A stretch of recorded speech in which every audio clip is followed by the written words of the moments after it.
Baik, tarikh 1 Oktober 2020 merupakan tarikh permohonan boleh telah pun dibuka untuk anda menghantarkan permohonan anda bagi 220,000 pengusaha mikro yang dapat memanfaatkan perniagaan mereka dari geran khas prihatin yang telah pun diumumkan baru-baru ini. Kita baru saksikan klip sebentar tadi, dan untuk mengetahui lebih lanjut bagaimana barangkali perincian dan untuk kita mengetahui, memahami geran ini dengan lebih baik lagi, bersama kami di studio Encik Ahmad Muzakir Hamid yang merupakan pengerusi hal ehwal usahawan Persatuan Alumni UiTM Malaysia. Terima kasih kerana sudi bersama kami pagi ini. Ramai yang menghela nafas lega dapat lagi perkabaran baik berhubung dengan bantuan terutamanya untuk pengusaha mikro yang memang terkesan teruk akibat PKP ini.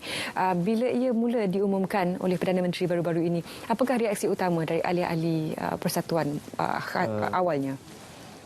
Alhamdulillah, apabila Yang Amat Berhormat Perdana Menteri membuka kembali geran tersebut, telah memberi satu nafas baru kepada mereka yang belum lagi berkesempatan untuk memohon, di mana mereka ini bukan juga belum berkesempatan, tetapi semasa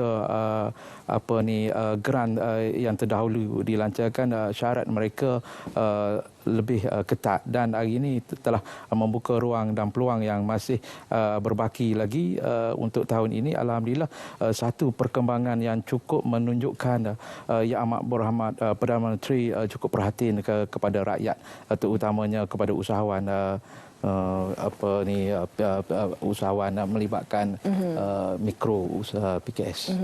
Ramai yang menyuarakan keluhan bila mana ada pakej yang hebat sebegini, tetapi ada yang mengatakan macam bank dan juga institusi keuangan yang agak berat untuk memberikan pinjaman dalam situasi sekarang. Adakah itu juga yang dialami oleh para pengusaha usahawan setakat? Ya, usahawan mengalami banyak kerenah birokrasi melibatkan bank, di mana syarat-syarat yang mereka memberikan adalah cukup ketat, dan kita juga berharap bank-bank tersebut ataupun agensi-agensi memberi pinjaman tersebut melonggarkan lagi syarat kepada usahawan mikro ini, kerana membuka ruang supaya mereka boleh bernafas akibat daripada COVID yang mereka alami ini.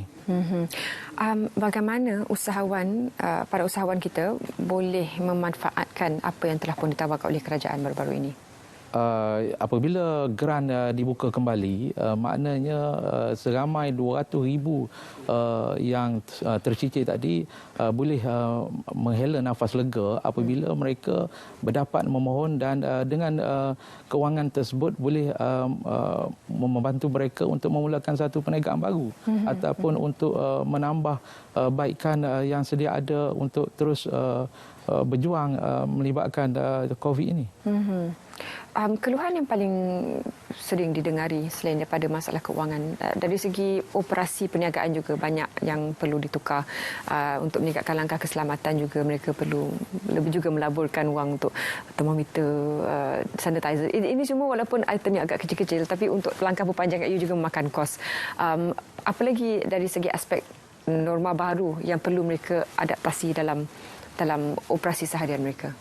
Mereka sekarang ni apabila kerajaan membantu dari segi keuangan ini, sikit sebanyak telah membantu mereka untuk kembali meningkatkan hasil jualan. Di mana sekarang rata-rata sudah terjejas akibat COVID-19, di mana rata-rata memberitahu kita 70% hasil jualan juga telah berkurangan. Jadi apabila dengan bantuan tersebut, dengan kos-kos yang terpaksa mereka hadapi untuk membeli peralatan untuk keselamatan, maka telah membantu banyak pihak kita dan memudahkan kita untuk berniaga di masa-masa new normal ini. Dan dari pihak persatuan juga, adakah sebarang perjumpaan barangkali secara virtual untuk terus berkomunikasi dengan para usahawan untuk mengetahui bagaimana keadaan mereka sejak PKP dikuatkuasakan? Ya, kita selalu berhubung di antara usahawan-usahawan kita, mengambil feedback mereka bagaimana tentang keadaan semasa, di mana ada juga yang tidak dapat berniaga di masa ini, dan ada juga yang meneruskan perniagaan, dan maklumat-maklumat ini yang kita akan sampaikan kepada mereka dan sudah tentu apa jua melibatkan kerajaan, kita juga turut mengucapkan jutaan terima kasih kerana ia telah membantu golongan-golongan terutamanya usahawan mikro yang masih lagi terkesan akibat COVID ini. Bagi yang masih lagi tidak dapat meneruskan perniagaan, apakah barangkali saranan Tuan kepada mereka? Yang belum lagi dapat berniaga, kita mengharapkan satu mereka kembali untuk teruskan walaupun dengan keadaan yang cukup terhad ini dan semestinya kena bangkit untuk menghadapi COVID-19 dan dengan bantuan-bantuan yang mereka perolehi nanti sebolehnya mereka memulakan perniagaan sekecil-kecil perniagaan.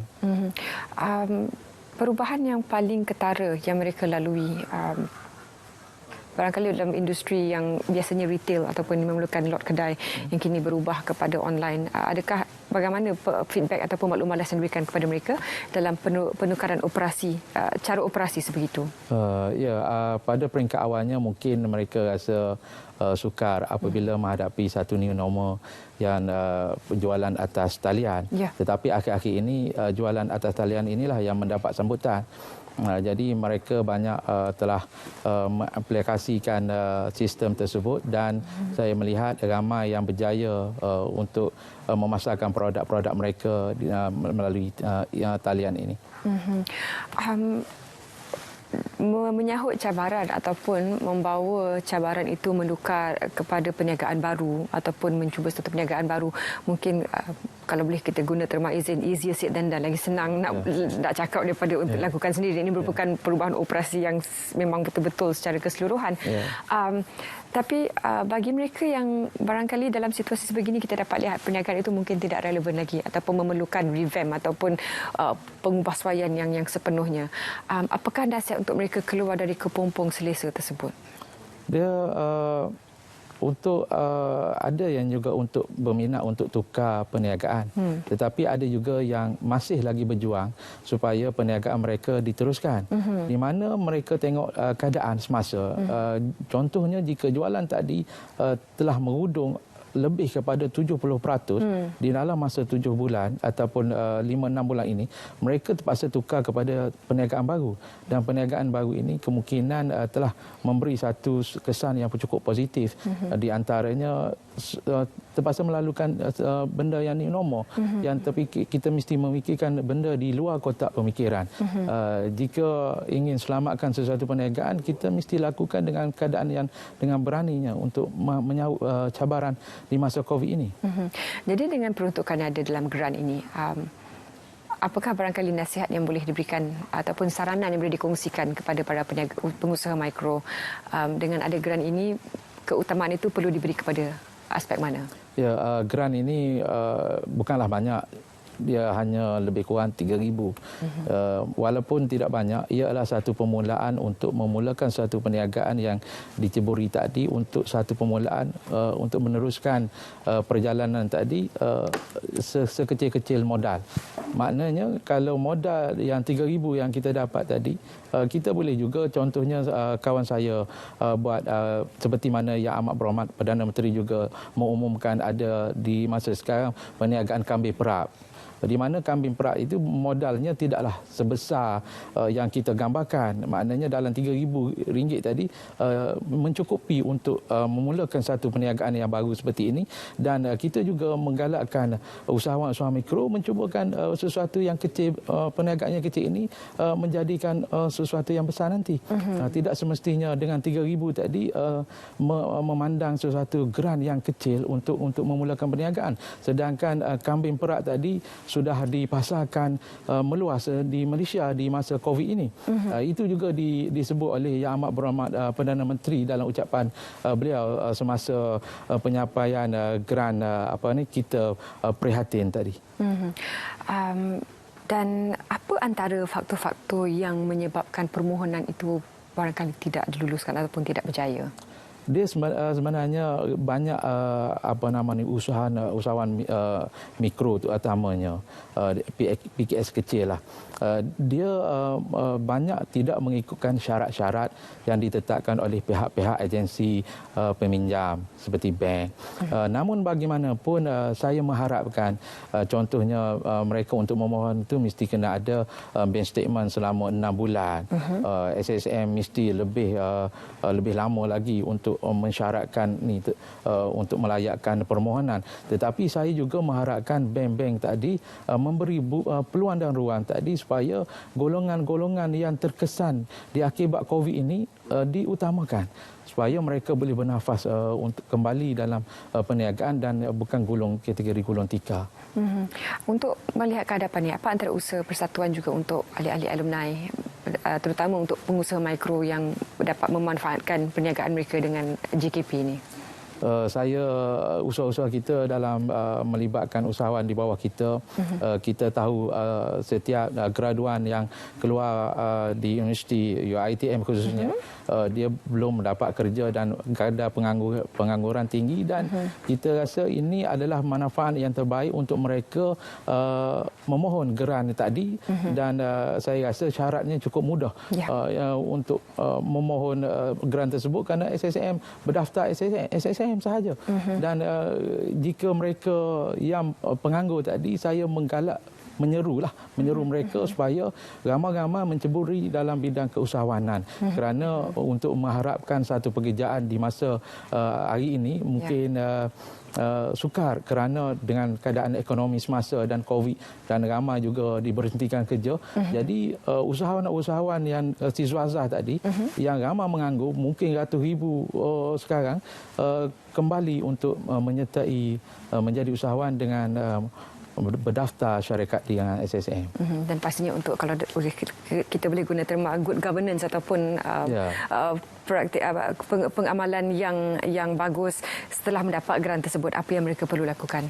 Setelah mendapat geran tersebut, mereka mesti menggunakan manfaat untuk dalam perniagaan. Di mana permulaan itu contohnya dengan 3,000. Saya rasa dengan 3,000 tadi sudah cukup untuk memulakan satu perniagaan yang kecil.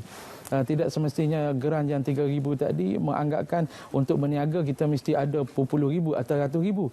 Dengan yang kecil tadi mungkin kita boleh buat secara runcit, secara talian. Contohnya kawan saya juga telah membuka satu tudung online. Ini di antara modal-modal bukan yang besar, tetapi margin juga besar. Kadang-kadang margin mereka mungkin lebih kepada 40% margin keuntungan. Jadi peluang-peluang ini kena rebut, walaupun nampak kecil tetapi hasilnya cukup besar. Dan untuk bagi mereka yang akan membuat permohonan, persiapan itu bagaimana? Kepada bakal usahawan lah. Yang pertama, persiapan mesti kena tengok yang permohonan yang kerajaan buka. Yang pertama, mereka mensyaratkan SSM. Jadi semestinya kena daftar SSM lah. Itu yang wajib sekali. Terima kasih Tuan kerana sudi bersama kami, dan bagi para pengusaha mikro kita juga, pastikan persiapan anda dari segi dokumen dan dari segi persiapan untuk memastikan permohonan anda mendapat jalan yang lebih lancar untuk memberikan nafas baru kepada perniagaan anda. Baik, apapun untuk itu kita